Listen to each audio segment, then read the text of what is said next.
آبادی ہے وہاں انہوں نے اب چھاؤنی بنا دی ہے۔ یمامہ کا سردار تھا جس کا نام مسلمہ تھا، یہ بڑا ہی پڑھا لکھا آدمی تھا۔ اس نے جب نبی کریم صلی اللہ علیہ وسلم کی شہرت کو سنا اور آپ کی تعلیمات کو پھیلتے ہوئے دیکھا، اس کے ذہن میں خیال آیا، یہ میں پہلے آپ کو عرض کر دوں، یہ اتنا لائق تھا، اتنا اچھا خطیب تھا کہ یہ 6 گھنٹے گفتگو کرتا، جو لفظ ایک دفعہ زبان پہ آ جاتا دوبارہ نہیں آتا تھا۔ اس نے سوچا ایک ان پڑھ مکے کے اندر ان کے پیچھے اتنے لوگ لگ سکتے ہیں تو میں بھی کیوں نہ کروں۔ اس نے نعوذ باللہ نبوت کا جھوٹا دعویٰ کیا تھا۔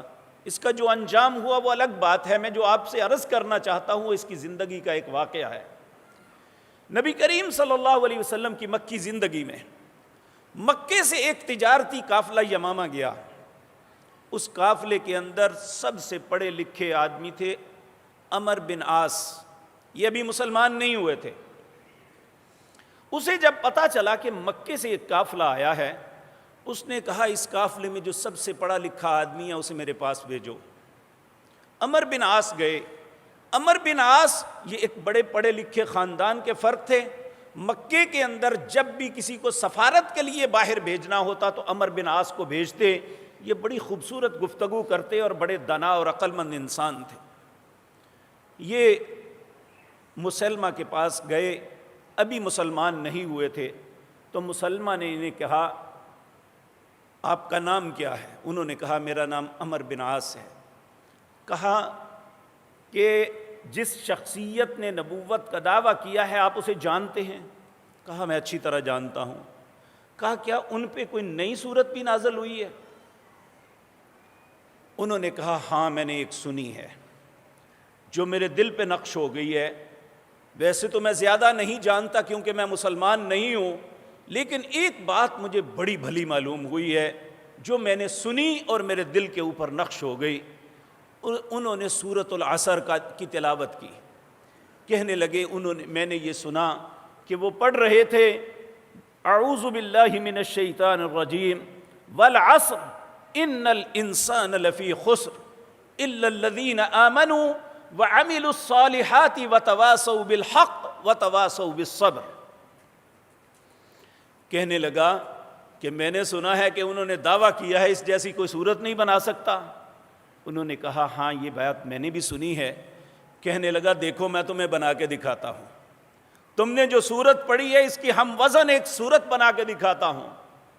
عمر بن عاص ان کے دل میں بھی آیا کہ اچھی بات ہے، میں جا کے بتاؤں گا کہ دیکھیں جی انہوں نے چیلنج کیا اور اس کے مقابلے میں صورت بن گئی۔ اور بڑے فخر سے کہنے لگا سنو، پھر کہنے لگا یا وبر فَإِنَّهُمْ أُذُنَانِ وَالصَّدْرُ۔ اے جنگل، اس کا معنی یہ بنتا ہے، سورۃ العصر کا معنی یہ ہے والعصر، زمانے کی قسم ہے، ان الانسان لفی خسر، انسان خسارے کی طرف جا رہا ہے، الا الذین آمنوا وعملوا الصالحات، مگر وہ لوگ جو ایمان لائے انہوں نے نیک عمل کیے، وتواصوا بالحق، انہوں نے حق کا ساتھ دیا، وتواصوا بالصبر، اور صبر کرتے رہے، یہ کامیاب لوگ ہیں۔ تو کہنے لگا لو سنو یا وبر فإنہم اذنان والصدر، اے جنگلی چوہے تیرے 2 بڑے کان اور چھوٹا سا سینہ۔ اپنے سینے پہ ہاتھ مار کے کہنے لگا عمر سناؤ میں نے صورت بنائی کہ نہیں؟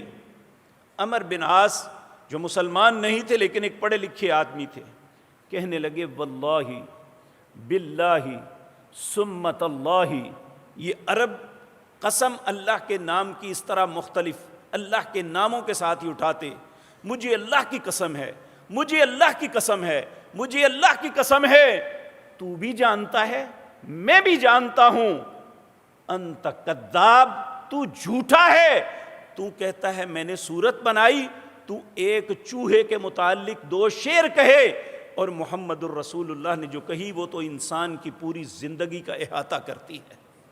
تو شرمندہ ہو گیا۔ تو یاد رکھیں اس کے متعلق، اس قرآن کے متعلق اللہ کا ہمیشہ سے چیلنج ہے، ہمیشہ تک ہے کوئی دنیا کی طاقت اس قرآن کا مقابلہ نہیں کر سکی۔ اس سے پہلے 310 کتابیں ان کی اقوام میں ضائع کر دی۔ اللہ رب العزت نے اپنی آخری کتاب کے متعلق فرمایا اِنَّا نَحْنُ نَزَّلْنَا الذِّكْرَ وَإِنَّا لَهُ لَحَافِظُونَ، ہم نے اس ذکر کو نازل کیا، اس کی حفاظت بھی ہم خود کریں گے۔ میرے عزیز بھائیو، یہ نہیں ایک مرتبہ، سینکڑوں نہیں ہزاروں مرتبہ یہ کوششیں ہوئی۔ تاریخ میں ہمیں ایک واقعہ ملتا ہے، عباسی خلیفہ مامون الرشید، یہ ہارون رشید کا بیٹا تھا، یہ اپنے دور حکومت کے اندر سالانہ ایک جلسہ کرواتا جس میں ہر مذہب کے علماء کو بلایا جاتا تاکہ وہ اپنے مذہب کے متعلق لوگوں کو بتائے، لوگ جو ہیں وہ پہچانیں کہ حق کیا ہے۔ اس میں یہود بھی آتے، عیسائی بھی آتے، مجوسی بھی آتے، مسلمان بھی ہوتے۔ ایک سال ایسا ہوا کہ اس جلسے کے اندر ایک بڑا ہی خوبصورت نوجوان یہودی مبلغ کی حیثیت سے آیا۔ جب اس نے گفتگو کی